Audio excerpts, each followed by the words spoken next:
So don't leave the room because we are continuing with session 2 for media and entertainment. So we have a lot of startups here in this session that we will present to our jury. The first one that we will start today is coming from Germany. The name of the company is room.com. I'm sorry. And I would like you to welcome on stage the founder, Hans Elzner. Thank you very much. You have 3 minutes for your presentation. Thank you very much. So please start the video. My name is Hans Elzner. I'm the founder and CEO of Room, and we deliver enterprise metaverse solutions. We provide an all-in-one software as a service platform that empowers enterprises to easily create, manage, and produce engaging 3D experiences. Our B2b platform is designed to meet the marketing and visualization needs of different industries through a comprehensive product portfolio. This includes features for setting up virtual spaces, products, showrooms, and events. It also includes features for the integration and minting of NFT. In addition, the platform has features for connecting the virtual and the real world through mixed reality. We deliver the content management system that enables anyone to easily create content for the metaverse with just a few clicks. We believe that anyone should be able to produce, share, and enjoy engaging digital experiences in the metaverse. That's why our platform runs on any device, not only on VR headsets, also on smartphones, tablets, desktops, without installation, right in the browser. Many market leaders from various industries already use Room, for example, for marketing, sales, collaboration, education, and events. And we have different software as a service subscriptions with different feature sets. In this way, we generate recurring revenue. And to date, we have won more than 25 awards, and we are considered to be one of the most promising metaverse platforms by journalists and analysts. We now have more than 130 employees, mainly developers and 3D artists, but also experts in sales and marketing. Our growth strategy is building a global partner ecosystem and expanding the Room platform with a marketplace. This is why our platform is extremely developer-friendly and scalable, offering an API and plugins.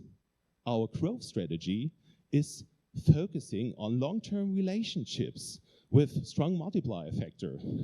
And the metaverse markets forecasts are amazing. And our technology is turning this high market potential into revenue. For this year, we're targeting 10 million euro in revenue. And we're looking not only for investors, but also for further strategic partners supporting us in our ongoing market journey to let it grow international. So let's shape the future together. Excited to tell you more about Room. Thank you very much.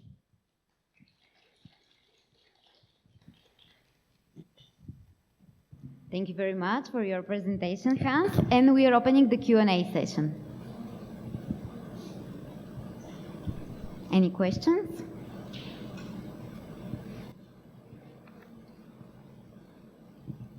There's some hands up. There is somebody there on the back. Okay.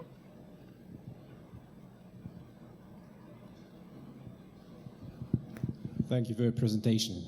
Just one simple question. What are your competitive advantages over competing platforms? One of the most impressive advantages is that we're just web-based and we run without any installation. We managed this, and patent pending for that, to shrink the file sizes of 3D dramatically. And in this way, the platform is also compatible to very old devices. It's just sending you an URL, you will click and you will be in, no matter what device you're using, if it is a smartphone, tablet, desktop, or possibly a VR headset. And in the other way, it looks amazing. If you compare it to, let's say, Sandbox or Decentraland, maybe more gamified, but it reminds a little bit more on, let's say, Nintendo Wii from the graphic style. But what we manage is to display products as they are, pretty photorealistic, as you saw. And that's because we can do that because of shrinking the file sizes. And that really matters to product manufacturers and retailers because they would like to showcase their products as they are and not let's say, a gamified version of that. Thank you. You're welcome.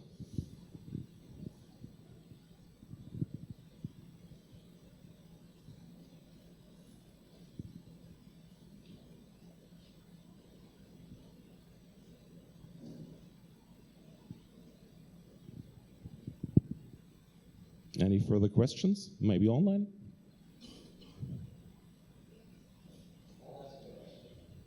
Thank you. So we see a lot of marketplaces for NFTs and other virtual goods. What you're doing, how is it so compelling? So if I am a consumer, why would I want to go into this and buy a virtual chair, a virtual product made by T-Mobile or one of the other customers or partners? What I see with these NFT marketplaces is that people tend to buy them, not really to own them, but they are buying NFTs so that they can sell it again. It is a speculative game, but an online casino game. What you're doing is a lot of people buy these, but we don't see a lot of people just buying them. That's a relatively small part of the activity going on. And most people are actually selling these money. So explain it. Yeah, thank you very much. Yeah, I absolutely agree. So what happens is that people mix up the metaverse with NFT, and a lot of our customers are asking us, hey, I need something with metaverse and NFT. In fact, it is not the same. It is only somehow connected if you would like to. So in fact, our system is not a place to buy NFT. It is just a place where you showcase your product. It is a place where you collaborate. For example, we did the IFA, the big consumer electronic trade fair, with 200,000 visitors inside our system. So you can use that for virtual events just to showcase your real products.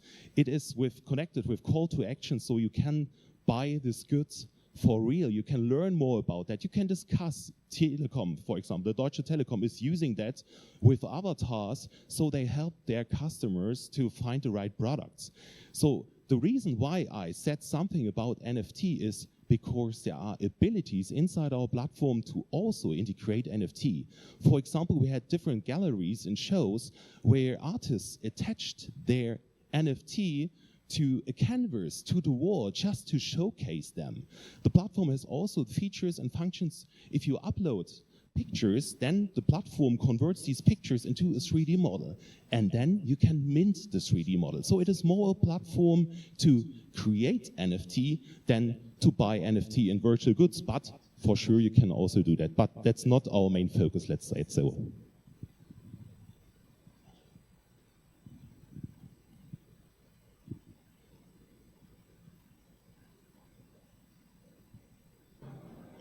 Do we have Hi, any other question? Yes, I got one. Okay. This is Video from Change Ventures. Interesting stuff that you're doing, and I'm sure you will be successful, but your success may also be a danger in terms of your growth, because I imagine it would be very easy to fall into a consulting design boutique, that kind of a model where you're doing a bunch of work for one or two clients. How do you stay away from that, from becoming a successful studio, but instead, be a growing, venture scale company? Yeah, absolutely agree. So that's something we recognized early. So more and more customers, as I said, reaching out to us and saying, oh, I need something with metaverse and NFT.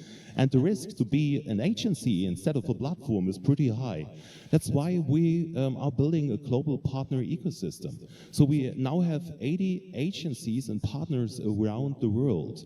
And they are not only resellers, they are integrators. So typically, if a customer is reaching out to us, then we take one or two of our partners, and then they are doing the conception stuff.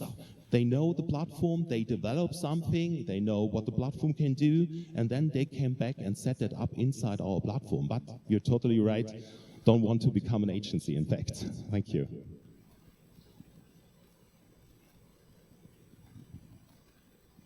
Yes, hello, it's Thomas Ecker here speaking from Technet Equity. I would have two questions. Maybe I've missed it because we get a little bit late in online, but I would to learn a little bit more of your core team. Who are your the persons behind you, and what are their main competences which they have? The second question would be that there is more or less a quite crowded place about the metaverse already. Who offering? So, what are your experience in the last years selling your packages at the moment? So, do you have troubles to sell these packages? Is there anything for adaptation these packages? So, what is your experience in the last 2 years? Okay, thank you. So I will be fast.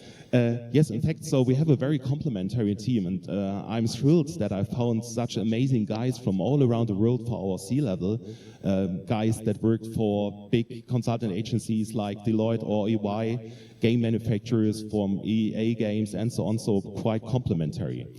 And the package journey that we see is that we have an amazing amount of upselling and cross-selling. So typically we get into enterprise customers, and then it grows from, let's say, $500 a month up to 20K per month. So it's amazing, and it's developing in a very good direction if you have the right platform with the right use cases. So thank you very much.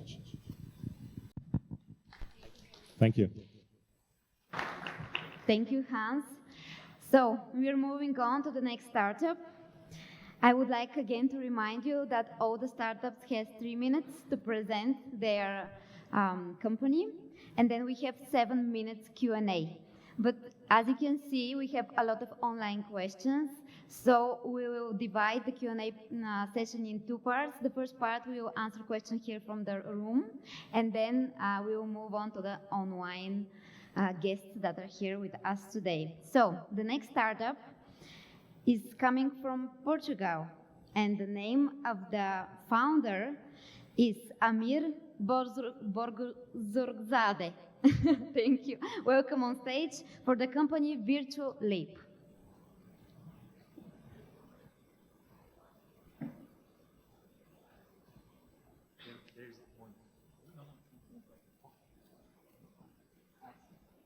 Hi everyone, my name is Amir Bozorgzadeh. I'm the co-founder of Virtuleap, the company that is combining the neurosciences and virtual reality to address the huge burden that cognitive disorders have on society, especially Alzheimer's disease, in which the damn. Okay. Well, we're basically addressing all cognitive disorders from ADHD, Alzheimer's, agnostic to these challenges, basically by leveraging virtual reality technology. Now, can emerging technologies like VR be able to better profile the cognitive health of individuals? And can it, more importantly, can we leverage new methodologies that can actually detect the early onset of cognitive illnesses, not just years, but even decades before their onset? Now, screen-based devices, they're amazing because they're accessible, but they ultimately exclude the body. Virtual reality is the first digital format that actually engages our whole body, our autonomic nervous system, our vestibular balance system, our proprioception. And that allows us to be able to test and train a range of cognitive abilities beyond just memory and problem solving and information processing, but also motor control, spatial orientation, and spatial audio awareness. We've created a library of these VR games designed by our neuroscientists to test and train all of these various areas that enables volumetric data sets to be captured about the human experience. Not only are we collecting psychological and psychometric data, but also physical, postural, gesticulation of the arm data. And in fact, our current headsets, in fact, also have physiological sensors like heart rate variability and pupil dilation tracking. This allows us in real time, right now, to calculate the cognitive load of individuals and be able to create a whole new generation of digital health biomarkers that could detect illnesses like Alzheimer's disease, not just years, but again, decades before their onset, which is ultimately the sweet spot of what we're trying to introduce here. We have 40,000 early registered users, 4 current clinical studies going on. In fact, We just won a pilot with Roche last month, again addressing cognitive decline and Alzheimer's specifically. But we don't have to wait for regulatory approval in order to make money. In fact, as of last summer when we came out of stealth, we closed 1.5 million of initial licensing agreements with companies like Penumbra, and we have just put in another proposal for 3.5 million this year. And just last week, just greenlit an additional $1 million with Penumbra again. Moving forward, we're going to keep on expanding our clinical studies to address more areas beyond just Alzheimer's disease. And our team is passionate to show that VR's killer feature is in addressing cognitive disorders of our society. Thank you.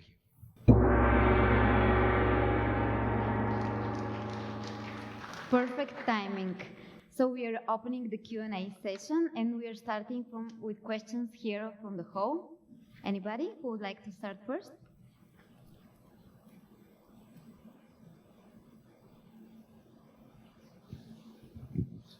Thanks for the presentation. So I got two questions. First, how do you sell your product to your end customers? And second, can you somehow foster the penetration of VR glasses? Because it can be a limit of your technology.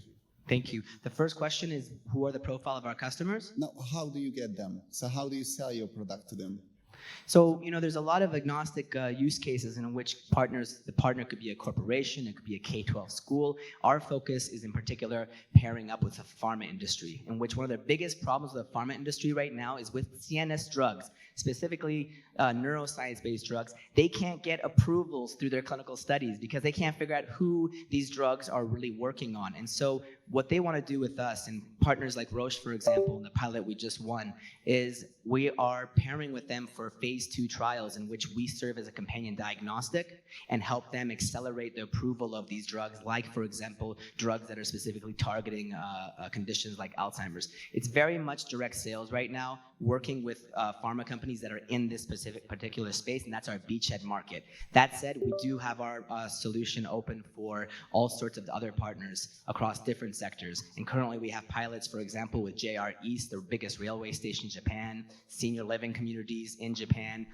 in China about to begin, Europe and the US. And our main focus right now is clinical partnerships. We're currently partnered with Stanford VR, UCLA, UCSF, Pacific Brain Health Center.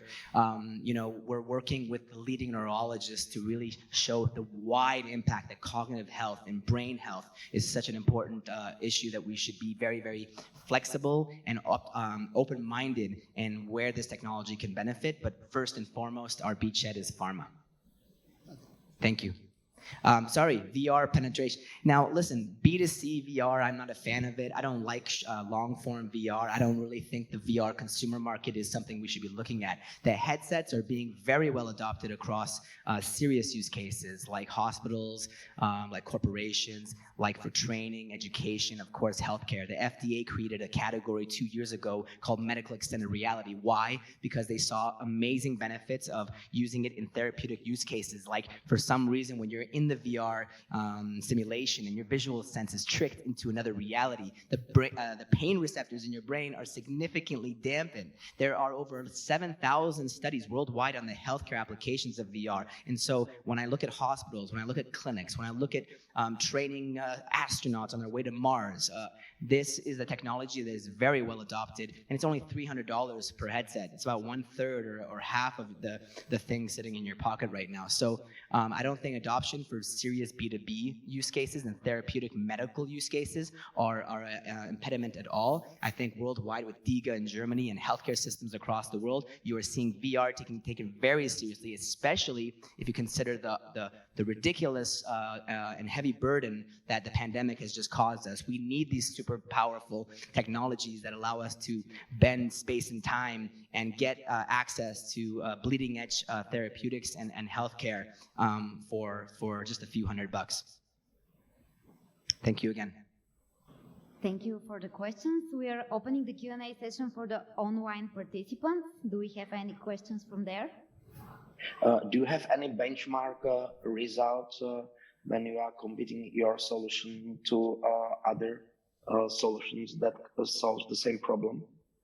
Sure. In the VR space, we're pretty lonely out there because it takes about 3 years to develop a library of these 15 cognitive exercises that is required in order to be able to really properly, comprehensively map out the cognitive health of individuals. When we look at the screen-based devices and our companies like Lumosity and CogniFit, these are the only kind of competitors that we have one-to-one to compare to, and they're screen-based, which means that they are capturing an order of magnitude less data than we are about the cognitive health of an individual. For example, we collect minimum 250,000 data points every 2 minutes that pairs up body observational data and physiological sensory data on top of the psychometric data that your cognitive games are capturing. So in terms of doing correlation studies, we can do the same kind of correlation that we show that we are, for example, detecting mild cognitive impairment at the same level of exactness as those tests. But in fact, we also have all of these additional layers of data. So I think you cannot compare VR with 2D competitors and correlations. I think screen-based devices are on their way out when it comes to these types of applications, specifically addressing cognitive disorders. I have a question. So congratulations on what you're doing. I think it's great. It's a good service to a lot of people who are in need of it. And congratulations on the traction you've had so far with your partners. The question I have, and I didn't get the answer to from your presentation, is I didn't see any independently verifiable studies of the data that you produce and whether it actually helps doctors or pharmaceutical companies make decisions. Like, does it really work? Can you show us some data that proves that? Well, 2 weeks ago, we published our first peer-reviewed paper in the Frontiers in Digital Health journal. That goes down into the research and design of our solution. And it takes time to put together a research consortium and get those studies going. And we began our first wave of studies last year. So it will take about a year or two before we have that kind of juicy data sets that you are looking for. That said, nothing we've created is in reinventing anything out of the wheel. We have taken neuroscience principles and neuroscience research and brought that into 3D rendered environments so that it's an embodied format where you're being assessed. If you want to look at the being vouched for by the bleeding edge of neurologists out there, Walter Greenleaf of Stanford has vetted every single one of our design documents from head to toe, which is every one of our cognitive games is over 20 pages long. We have not ever taken any shortcuts, and we are working with the best neuroscientists in the world to vouch for the creation of our technology as being best of class. Thank you for your question, Steve.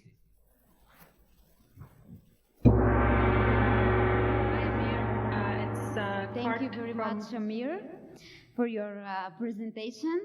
So we're moving on to our next contestant. The name of the company is Metashoes. They are founded in 2018 and are coming from Austria. Please welcome on stage Michael and Igor. Thank you. Thank you. So we are from the company Cybershoes. My name is Michael, and this is Igor. And today we present you our new product, the Metashoes. So the concept is first wear, then buy. So we are taking the principle of trying on fashion before you buy the fashion. It's not our pitch, actually. This is. It's no. Okay. So the principle is trying on fashion before you buy, and this is known from the retailers, from Amazon and so on, but we transfer this to the metaverse. Because online shopping today is still like buying a pig in a poke.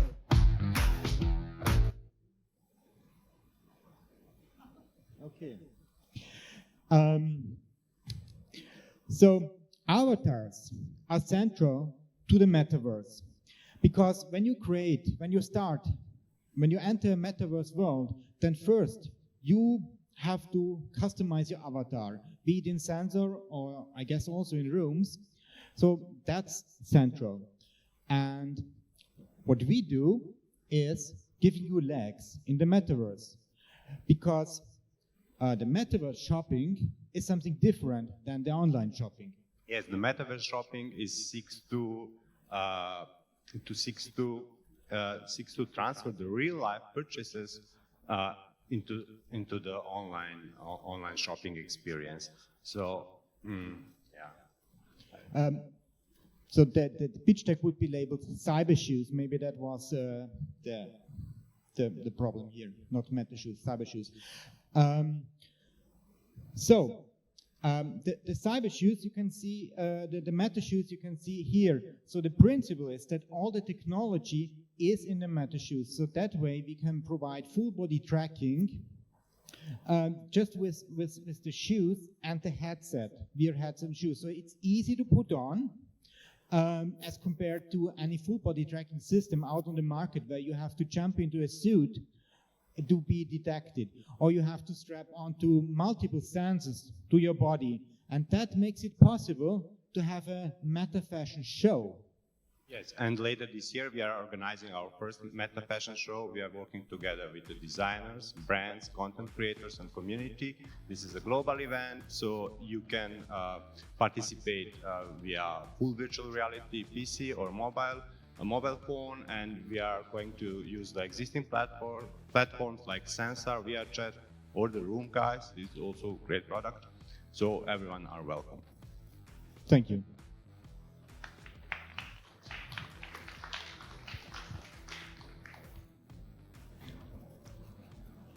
So we are opening the Q&A session, and we are starting again here with the questions from the people that are here with us today. Who would like to go first?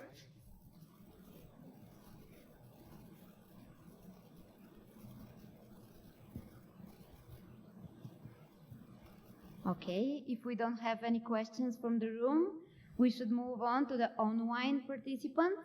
Do we have any questions from there?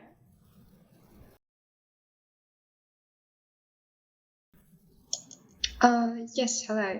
Here's Kate from Deepa Ventures. Thank you for your presentation. I would be curious to hear a bit about your early traction and the market validation that you've received so far. So how is it going? Where do you have your product in place? What has been a response from the market? And if you could elaborate on it a bit. Thank you. Yeah, thank you for the question. So we have years of experience in making hardware. So our first product is the Cybershoes, and that enables endless walking in virtual reality from the comfort of a swivel bar chair. So we sold over 5,000 units, and actually on Webit front page and on the media page, you can also see the Cybershoes live in action. So now we are moving on to the second product, and now we don't have any revenue with this product because it's the first day that we present it anywhere at all. So now we are concentrating on full body tracking for real and virtual goods. So because 3 years ago, the problem was you couldn't walk, you couldn't move endlessly in virtual reality without hitting a wall. And now we give you the tools to step into the metaverse with your whole body. So it's kind of saying, I mean, you could not make a YouTube video without a mobile phone. And how could you make content for the metaverse if you have no good recording tools? You could only record like the half of your body, but that's looking awkward.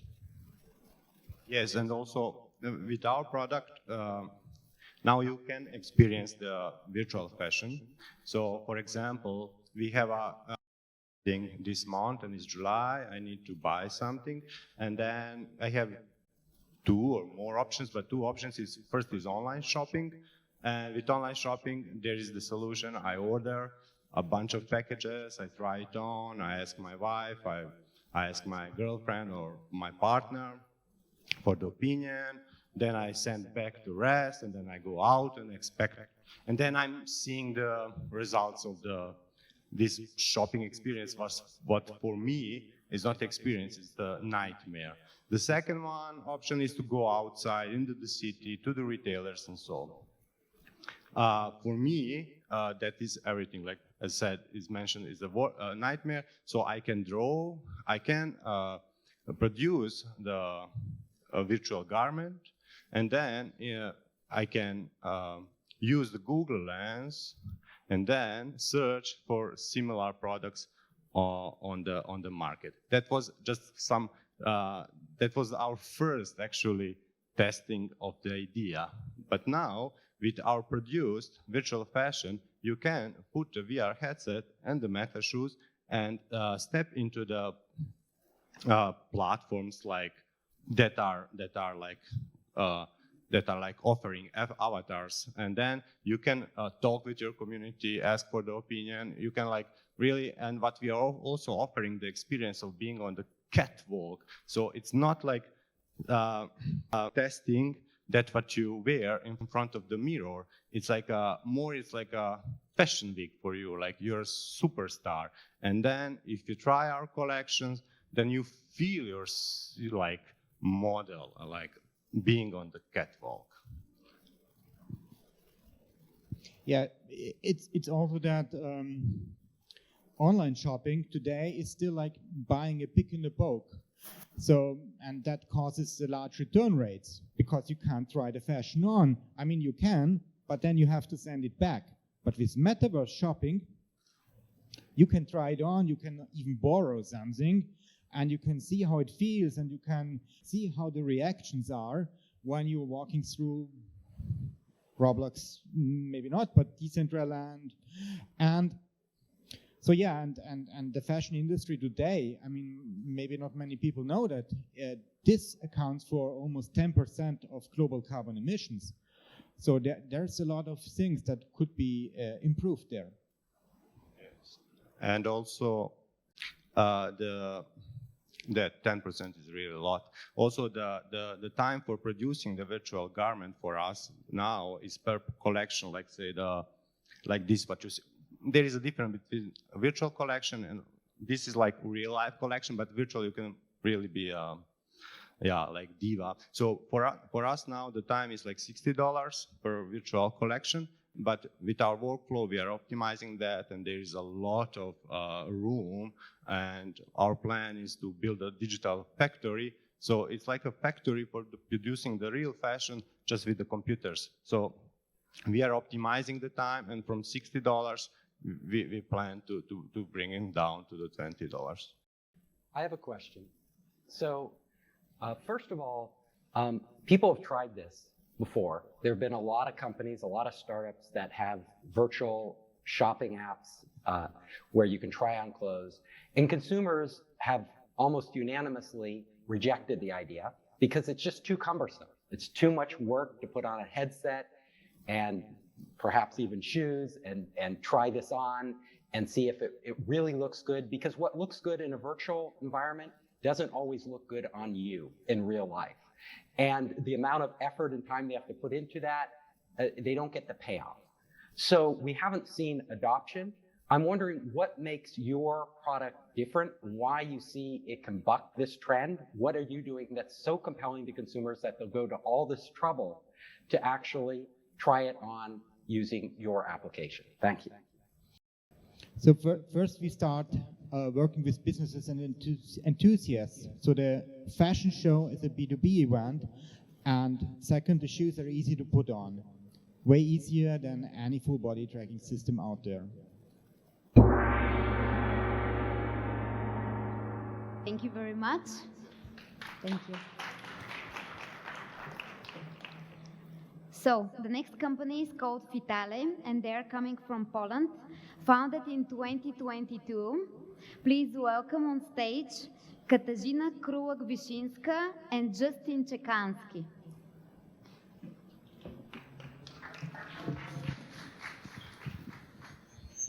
Thank you. You're perfect in Polish. Okay, hi everyone. Before we start, I have a little favor to ask of you. Please look to your right and look to your left, and you can see people there. And do you realize that 3 out of 4 people are not active enough to be healthy? Yeah, and even though we know that lack of movement leads to chronic diseases, and on the other hand, we know that if you move enough, you are more healthy and resilient. Still, people don't move enough, And maybe that's because of the lack of instant gratification. You mean like in games? And actually in games you do the right thing and you get rewarded instantly. And probably that's the reason why games are so much more popular than sport trackers. Yeah, exactly. I mean, if you take a look at the data from the market, the mobile games market is 10 times the size of the fitness app market. And that's also because your typical fitness tracker aims to change you into a professional athlete, right? What if we take a casual activity tracker and give it a game-like experience so that you do ordinary stuff, but you get rewarded for walking, running? Yeah, and that's exactly what we do in Fitale. You walk, and as you do, your steps get converted into virtual fuel for your metaverse experience. Exactly. Fitale is a move-to-earn game, and you have got everything what you need just in your pocket. You move and you can explore the universe. You can even explore the Fitale version that we are building in the game. Exactly. So we have already started building and exploring, and that's why we've already launched the game. It's available on the app, and when it comes to our MVP, you can see it right here. There is a lot in the store to come. There's an Android device coming, app coming. There is Web3 tokenization of your assets coming as well. And so, yeah, let's just have a look at the data from our MVP experience so far. Actually, just 2 weeks on the market, almost no marketing effort, and the cost of the customer acquisition pretty low, and the retention much higher than the benchmark. Yeah, and right now, we have already estimated that we can earn as much as 8 million in revenues from just 1 million users in a year. And that comes from premium accounts, from ads, and from micropayments within the application. And it doesn't include the Web3 solution or B2b clients. Yeah, okay. So and right now we are raising $1 million to be spent on product development, on Android device version, and on user base. Yeah. Can I have one more sentence? Yes. Because before we finish, obviously we want to win this contest. But if we don't, let's just increase our user base. If you have an iPhone, just grab it and download the app now. And if you have an Android device, well, then you might be our next investor. Okay? We like investors, we like talking and walking, so let's talk and walk together, and let's make people healthier, and together, I believe, we can make walking great again. Yes, we can. Thank you very much. We're opening the Q&A session. Thanks. You can start with your questions. You can ask them by walking around the room to show.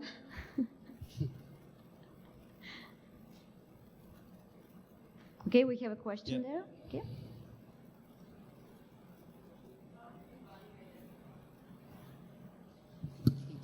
So how have you validated the health aspects of your game? Are you partnering with any health organization? Well, as we've said, this is a casual walking tracker. It's not about turning you into an athlete. It will make you healthier just because of walking. We connect to your health on your device, on your iPhone, right? And then we get data from there, and that gets translated into the virtual currency of the game, which is called Fuel. Does that answer your question? Well, sort of. Usually, I mean, there are many apps like that incentivizing, gamified behavior around moving and collecting data, but how are you really differentiating then? What's going to drive incentivization for the user? Well, actually, it's not just a game, it's not just an app, it's a social tool, you might say, because within the next 2 weeks we are going to have challenges that you can play with your friends. You can, of course, play with yourself, and it's a socially... Yeah, it's an element of social justice, like you don't compete against other people, you compete against yourself. So you need to walk more in order to gain, right? But of course, there are also the social challenges that are built into it, and that you've got the incentive of exploring the world, the universe, and you can also build your own colonies. So you've got a lot of incentives to really be active. Yeah. I would like to talk to you about that later. I just don't want to take up the time. But I have another thing to add to that. So if we could talk, yeah. Is it my turn? Yeah. How did you manage to get that low CPA price without any marketing activities? Oh, we've got very, very basic marketing activities so far in the App Store and on Facebook, and it's very fragmented because it's just a few weeks that we are on the market. So we are testing basically, and we are going to focus on what's the most promising. So it's a low budget campaigns. Very low budget campaigns so far. Yep. That's why the CPA is that low. Try with big budgets, you'll see a rise. Yeah, that's true. Exactly. But do you want to take that? Yeah, it's true. We know that. We are aware that it's not typical for a CPI to be that low. The thing that we did, I think, properly is that we've managed to really find the right target that we want to address first, right? So yes, we know that this is low right now. And the other thing I think is important here is that one of the features of the app is that there's a feature called Member Get Member, right? So we hope that the social challenges that will be present in the next update of the app will get up to 7 people by the end of the year. I mean, every 1 in 7 people by the end of the year will come from the Get the Member, right? So.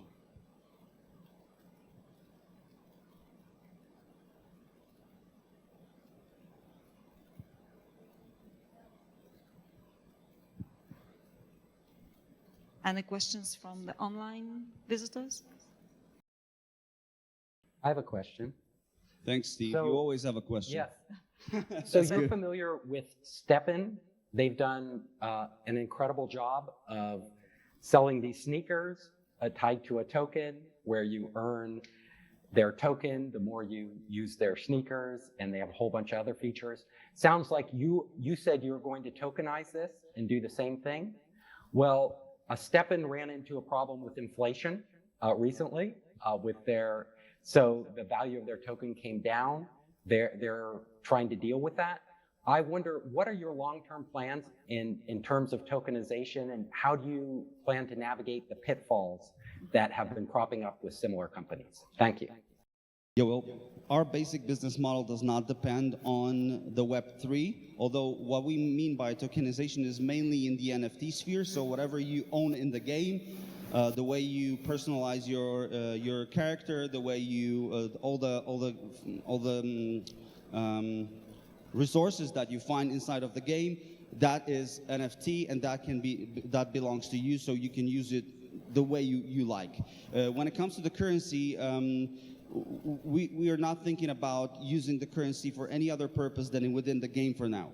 Although we've had an idea to use this as a currency that would be somehow listed outside on a SEX or a DEX, that is not part of the core business model. So we're not really worried that this is not going to bring enough money. Besides, I really believe that most of the NFT and tokens use is going to be free of charge in near future. So I think that this is the path we want to take as well. And the main difference with Stepan is the fact that we don't have any access barrier. And in Stepan you have to buy shoes. In Fitale you can just play without any barriers. Yeah, and adding to that, I mean, many of the play-to-earn games that you have out there is like you have to pay to play to earn, right? So the initial money generation actually comes from the regular market, the fiat market, right? So that's not our path. We don't want to do this kind of thing, and I think it's not the proper thing to do in an app like that.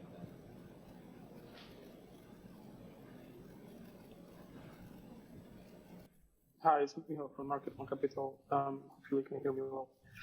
Where is your confidence coming from? Are you guys coming from gaming, from sports tech, from health tech, from social engineering, or something else? So if you could share a bit more about the team and a bit of genesis behind the app.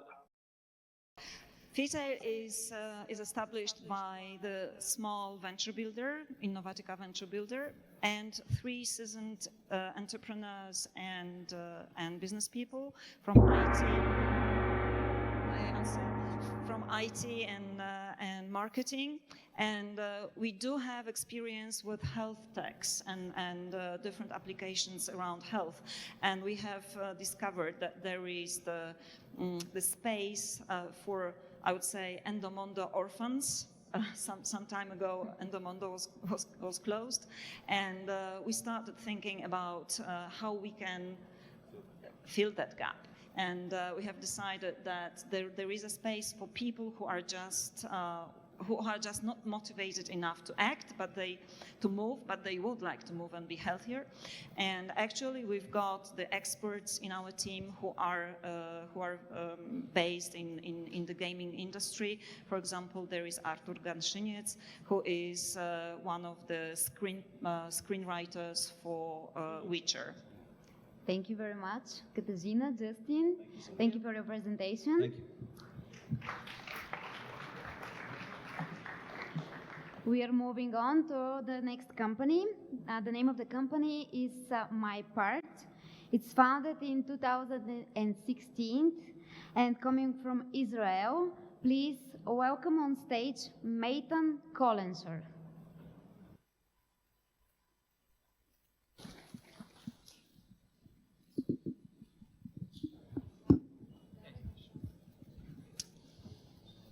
Without music, life would be a mistake. I disagree with a lot of what Nietzsche said, but in this case, I think he's spot on.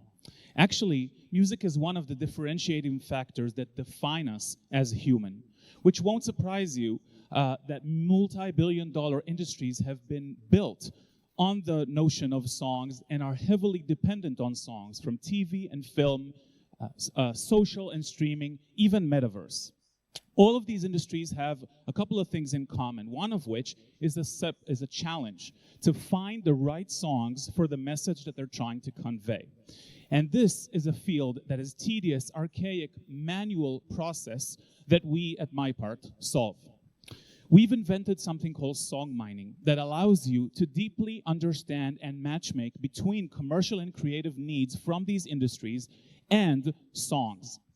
We trained an artificial intelligence to deeply understand songs, their hows and the whys, the soul in each song. To do this, we had to deeply understand and create engines that can understand sound, what's the genre, what's the sound like, lyrics, what is the singer singing about, what are some of the literary and linguistic aspects of the song, and compositions, what are the melodies, the harmonies, the arrangements telling us. With this at hand, we are now able to launch a song marketplace where anyone with a song or in need of a song from these industries can go to find their match. You go to SongSource to put in your song and get some insights, and you go to SongMine to intuitively search for music that is right up your alley. How does it look like? You upload your song, and we automatically analyze it to the deepest levels discussed, lyrically, musically, and sonically. And then on the other side, you can put in any reference song or categories from the fields of lyrics, composition, and production, and find and see a prioritized list of songs that are exactly up your alley. We work with some of the biggest music companies in the world, ads and brands, and have over 12,000 users on the platform. We do this because we believe that people should not perish with their message hidden in them and with their music locked up inside. There's also a huge business opportunity here because we're talking about a mixture of the creator economy on one end and the song economy on the other. We created this with who we call the MyPart Musketeers, a group of scholars, intelligence officer, believe it or not, the former president of Geffen Music and Interscope, the former inventor of Spotify's recommendation engine. We've raised $3 million thus far and graduated from 2 innovation arms of Universal Music. I'll sum it up by saying that I do buy my part. Don't you? Thank you very much. We are opening the Q&A session. We have a question. Hi, thank you very much. I wonder if the users that you mentioned have bought the product, and what's your traction from the commercial point of view? Yeah, definitely. So from a commercial standpoint, this is how we sell it. It's about $200 to get access to SongMine to be able to search. And for people uploading, if they're individuals, they pay $5 in order to upload a song, actually 3 songs a month to SongSource. And we also charge catalog owners like Universal Music, Hypnosis Songs, etc., for 20 cents per song that they want to upload so that it would be mapped through SongMine.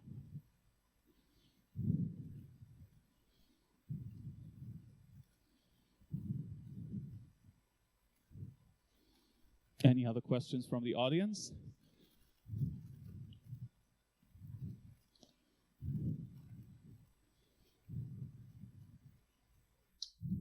I've got the question on from the online audience.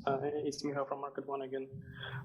So one question regarding the mechanics of the marketplace. Are you solely a discovery platform with all the nice things, all the nice features, or are you also a transactional platform, meaning you manage the royalties for the demand side and cooperate or integrate with the music collectives?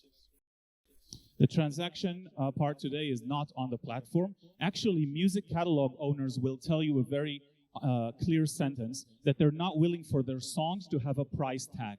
That is currently the de facto state. People don't want to put a price tag on their songs.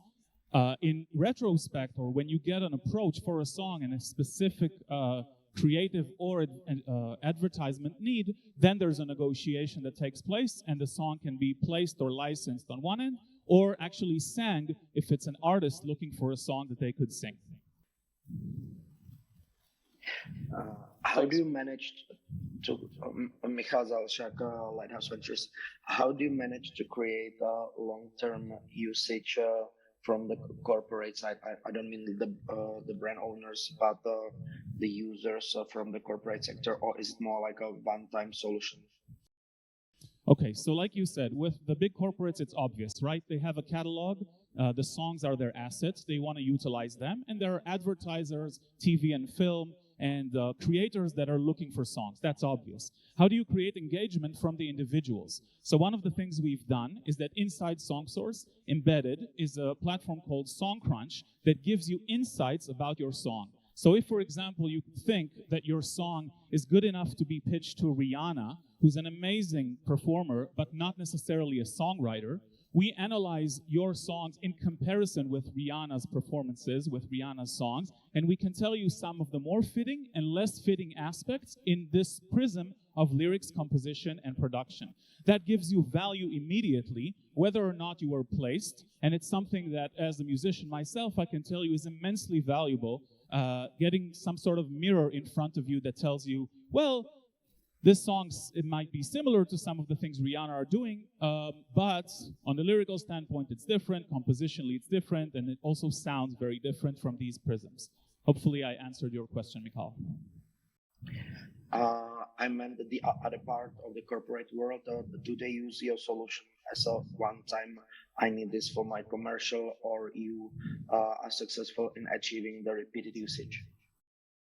No, we have a subscription mechanism, and we are successful in achieving repeating usage. One of our clients, for example, is Hypnosis Songs. It's a company known for spending $3 billion only in the past 3 years for purchasing songs. Some of them you all know, like Ed Sheeran's song, Red Hot Chili Pepper songs, etc. And what we do for them is that on a daily basis, they get asked for songs like, for songs that are deeply similar to, for songs that talk about a message that it's important to someone.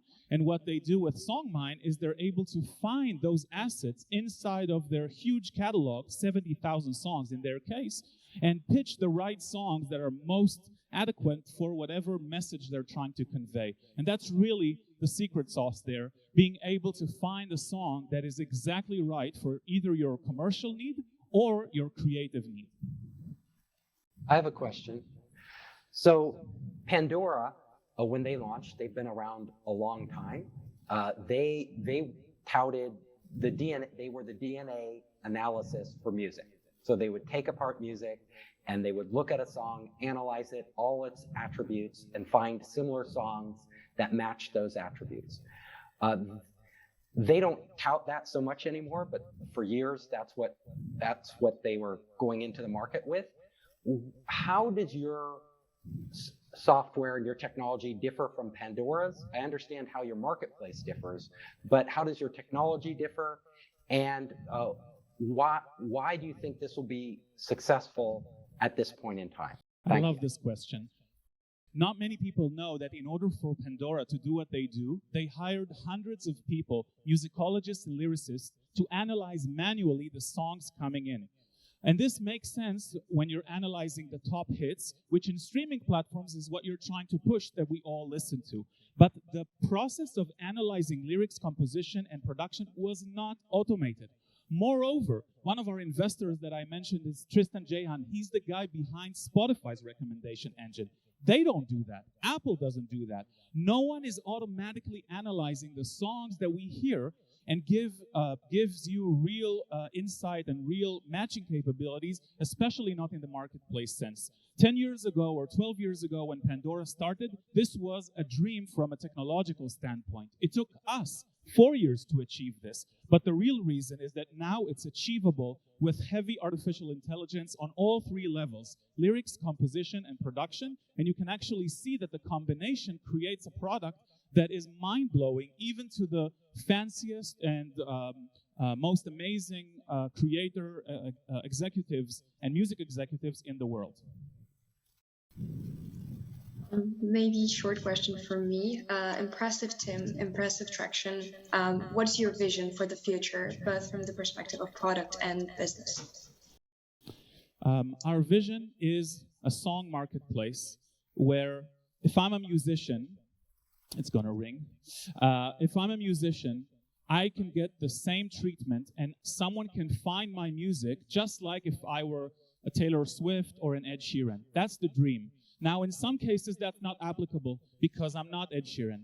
However, on some avenues, especially commercial avenues and creative avenues, if people searching for music are just individuals like us, it's definitely applicable. So the dream is that anyone in the world can have their songs, their creation, their messages judged by their merits and not by how many people have listened to them or spinned them on Spotify or on YouTube. Thank you very much, Maidan. Thank you for your presentation. Moving on, the next company is called 360 Views. It's founded in 2017 in Dubai, and the founder, please welcome on stage Khaled Zaatara.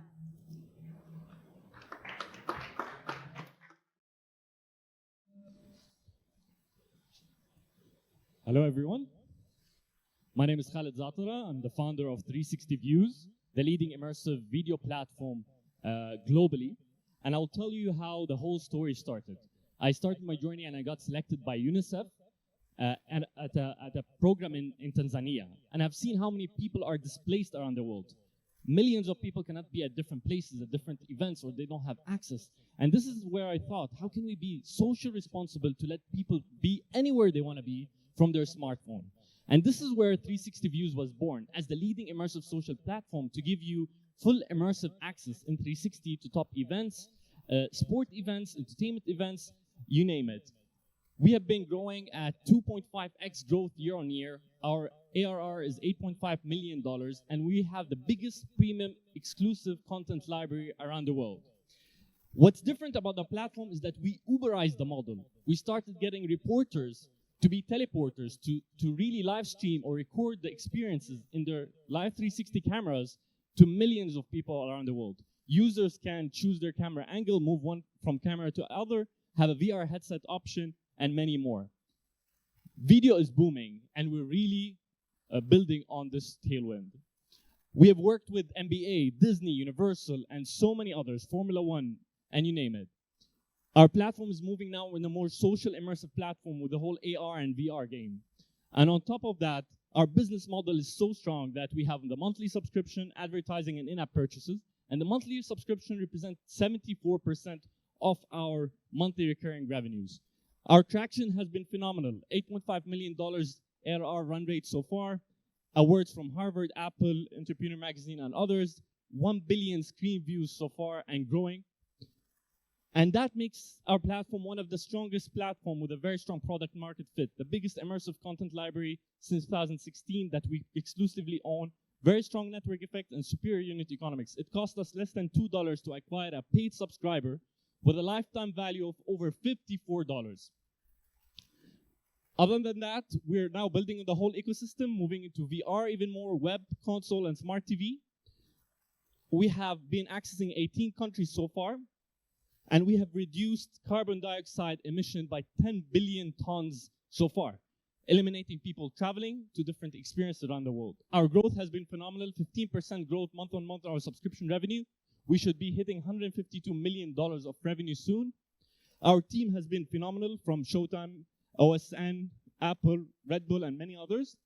Our board is people that have not only built unicorns, but decacorns, and great advisor from TikTok, from CAA, Universal, and many others.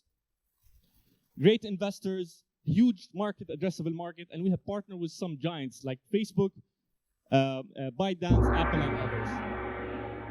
2 patents so far, 3 trademarks, and we're finalizing our Series B, which is a 20 million round. $15 million of that is already committed and signed, actually yesterday, and we're looking forward to expand and grow globally. Thank you.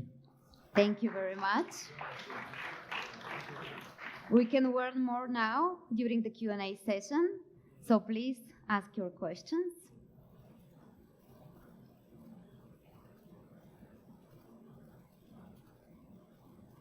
Go ahead. We have a question. Thank you for your presentation. Your plans are to expand internationally. So my question is, what does it actually take to expand internationally and start operating on different markets?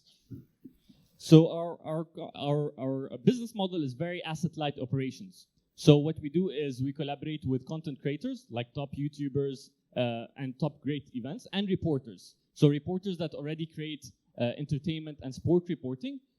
We collaborate with them to start creating these content. So it's very asset-light operations. We don't need to have an office in these markets. And then our subscription model is through Apple and Google, and as well through the telecom operators. We have partnered with 38 telecoms within a year only, through API integrations, through billing systems, and so forth. So we can as well partner with some telcos globally, and they expand and help us with marketing through SMS, marketing, social media, and that has how we have been growing internationally in a very, very fast pace.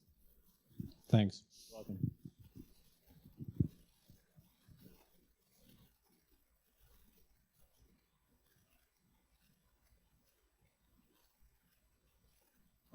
Do we have any other questions?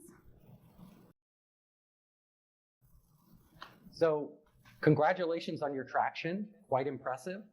I would like you to give us a view of your competitors, your chief competitors, and how you differentiate from them. Thank you. Great question, thank you. So we have, let's say, 2 direct competitors. One was called NextVR, and the other is called MelodyVR. So NextVR was acquired actually by Apple in 2017. They have been focusing on the VR headsets mostly, like 70% of their focus was on VR headsets and hardware, and then remaining was on content. So when they got acquired by Apple, they stopped building their software or their platform and their content because they started focusing with Apple on their hardware, which is the View glasses. So that gives us a very strong competitive angle to continue on building this huge content that we have been building, the immersive content, and be the first in the world with this biggest immersive content library, from the NBA to the Oscars to movie premieres in Hollywood and global events globally. So that gives us a very strong advantage. Second is MelodyVR. They work on a very old model of going to an event with like 50 people and Obi Van. Cost them so much. They don't have a subscription model. They didn't partner with telcos for direct care billing and scalability. And that's what gives us, the strong support that we started with smartphone first, instead of starting only with VR. So we started with smartphone to be able to access a huge addressable market of over $800 billion. And then now we're scaling to the whole ecosystem, because we have the content, we own the content, and now we're expanding into the whole ecosystem.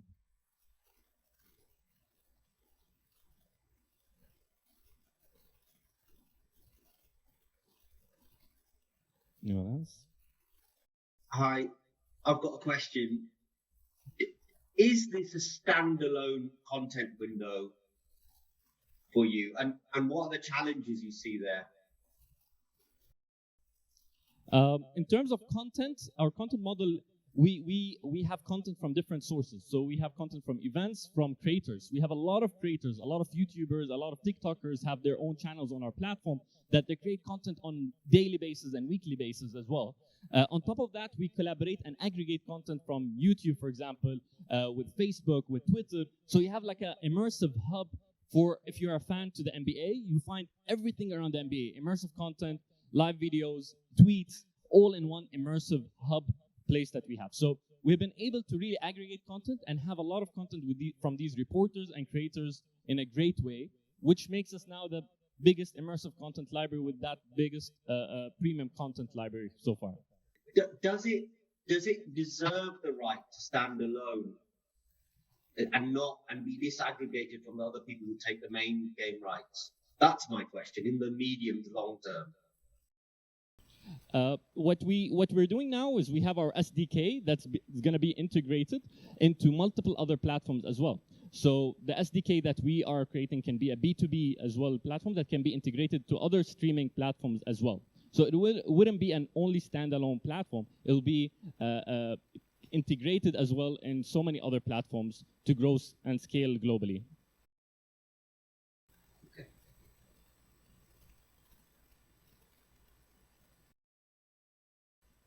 Any other questions?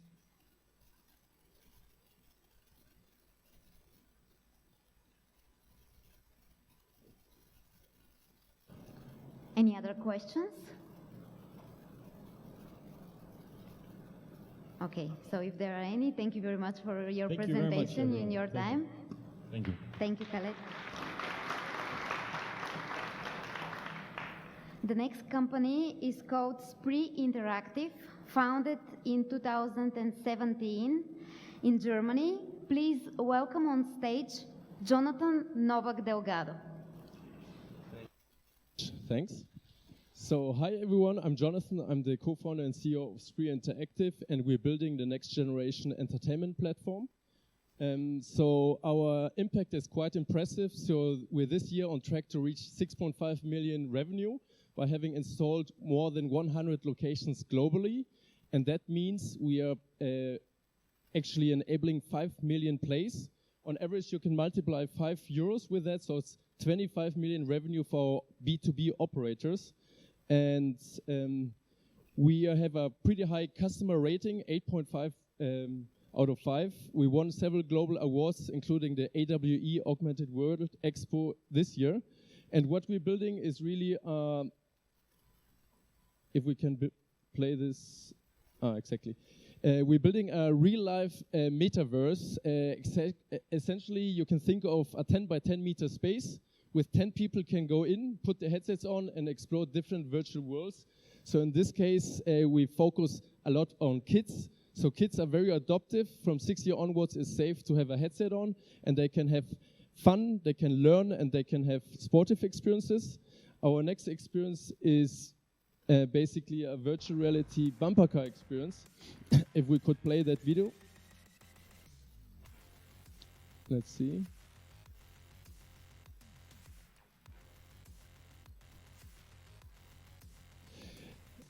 So virtual reality bumper car experience, which is essentially virtual reality on top of bumper cars. In any case, let's move on. So our vision is to build a better reality which is kid-friendly and without violence. So we are world leader when it comes to the content for multiplayer VR, and we have an open SDK, so we're building a Netflix for virtual social worlds. Our team is stellar, and we have backgrounds from Disney, Nintendo, and Atari. So we have a global team distributed across 5 different continents. Our business model is straightforward. We sell the turnkey solution, which is hardware, software, to operators. They operate it and then sell to end customers. The markets we're addressing are multi-billion markets, which is the entertainment, the education, and the sports market. So we have 20 million worth of business for this year, with a probability of closing leads to 6.5 million this year. Our unit economics are quite strong. First year we have 50% margin, and the subsequent years we have 85% margin. We've grown 250% for the last 3 years, and we're planning to grow continuously 250%. The reason is we're raising a 12 million Series A. We've raised 5 million equity so far and 3 million debt. We are EBITDA positive, and out of the 12 million, we've secured already 7 million. So we're looking for 5 more million, and I'm happy to answer your questions.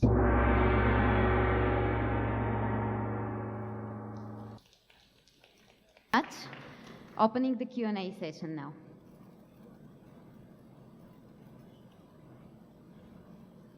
Who would like to go first?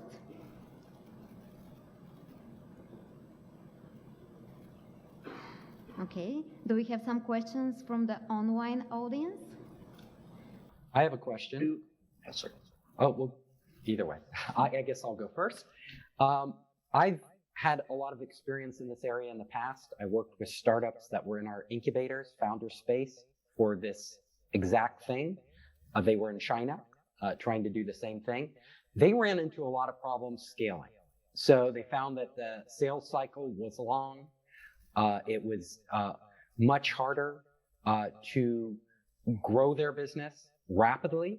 They did make money. They could be profitable, but they really struggled to make this into a big business in a reasonable frame of time for a venture investor. Can you talk to me about what your strategy is and how you plan to overcome those obstacles? Thank you. Sure. Thank you very much for the question. So we have two platforms. The one platform is the virtual reality free roam arena for 10 to 20 players, which you saw on the video. The second attraction, which didn't play, is a virtual reality bumper car attraction. In the first platform, we have competitors. In the second platform, we don't have any competitors. So in the first platform, the free roam, there were many players, including Disney-baked and also a lot of Chinese players. Essentially, our technology is based on Fraunhofer Institute, is the MP3 birthplace. So in our team, we actually have, I don't know whether I have the slides, but anyways, in our team, we have the inventor of a sensor fusion patent, which essentially makes sure that the people don't collide. They don't run into one another. That's very important for health and safety, but also for economic viability, because we're increasing the density of the players in the field. And in the end of the day, the operators, our clients, theme parks, shopping malls, family entertainment centers all around the world, trampoline parks, sports centers, they care about money. So they like the virtual reality because the end users like it, because there's the new generation. However, it needs to be profitable for them, and that is what our patents, 2 patent families secure. So this was one strong entry barrier for the remaining. So we are the world leader with 100 systems installed. The second player after us is a Melbourne-based zero latency with 50 locations installed. So by far, we are actually the world leader. And our strategy overall is actually to go after the biggest global entertainment chains. So we have converted Urban Air, which is the fastest growing entertainment chain out of Dallas, with a franchise model. So they're growing with 1 system every week. And we are selling to them 40 systems this year. So almost all of their new parks have one of our systems in their blueprint. And similarly, there are 20 global chains. If you add them up, there are 2,000 locations.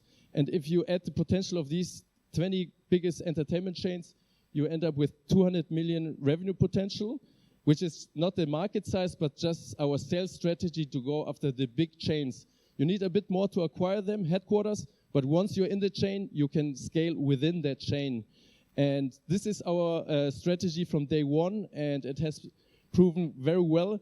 So far, we've just converted 2 out of the 20 global entertainment chains, so there are 18 to go, and this is a huge potential to execute for the next years.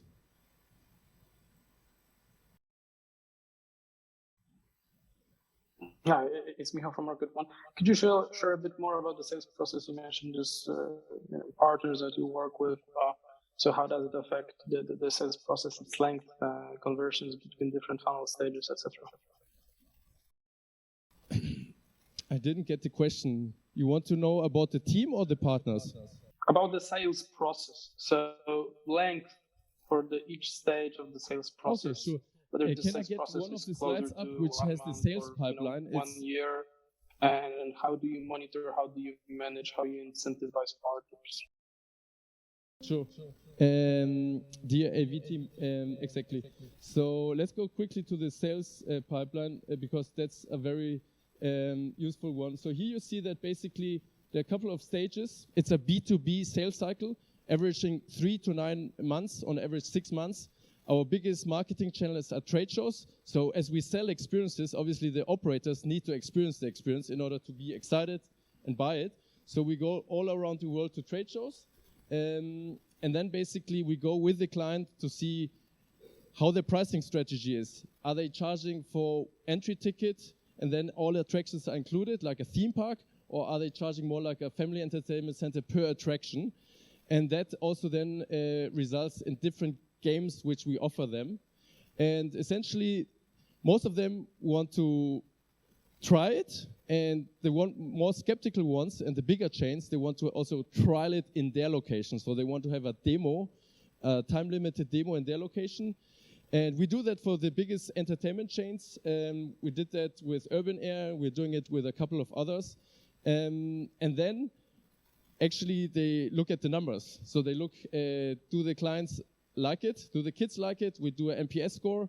And then what can be improved? Do we need perhaps different games, more sportive games, more educational games? And then basically we sign a deal, ideally a framework contract to have a rollout within their chain.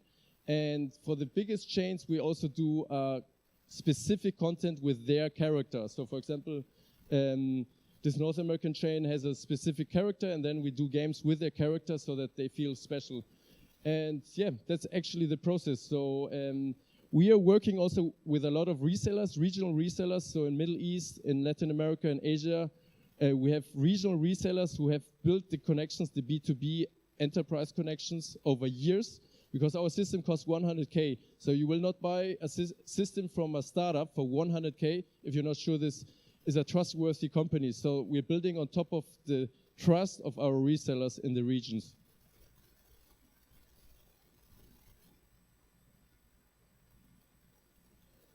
Good. Thank you very much for the questions, and I'm happy to chat with you. Thanks.